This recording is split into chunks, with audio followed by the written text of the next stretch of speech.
ඔව්. අද ඔබට මං ගෙනෙන්නේ මේ දවස්වල ගම් වතුරනේ. ඉතින් අපිට බීමට පිරිසිදු වතුර නැහැ. ඒත් අපිට පුළුවන් ශනික විසඳුම් කිහිපයක් තියන්න. එකක් තමා සමහරට පිරිසිදු ගලා එන වතුර තියෙන උල්පත් අපිට දකින්න පුළුවන්.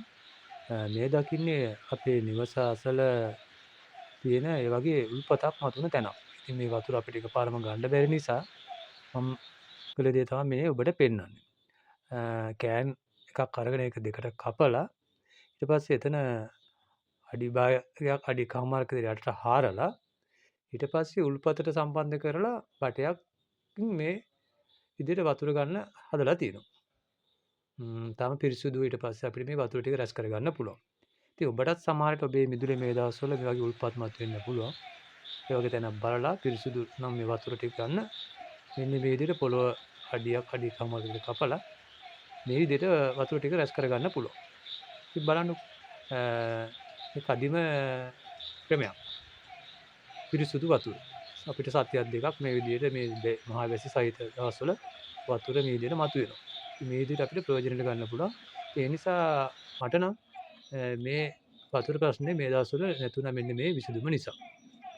හොඳට පිරිසුදු මේ විදිහට වතුර ටික ගන්න පුළුවන්. ඔබත් උත්සාහ කරන්න.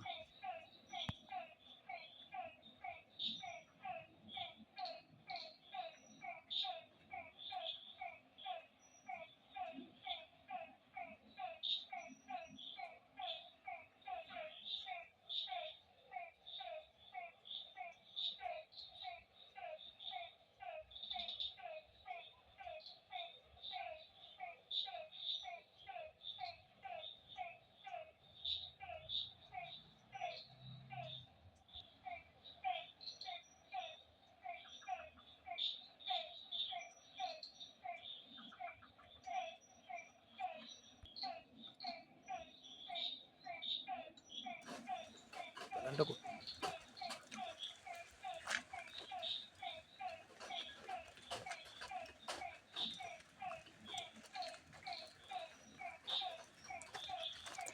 ගන්නත් පුළුවන් බොන්නත් පිරිසිදු වතුර.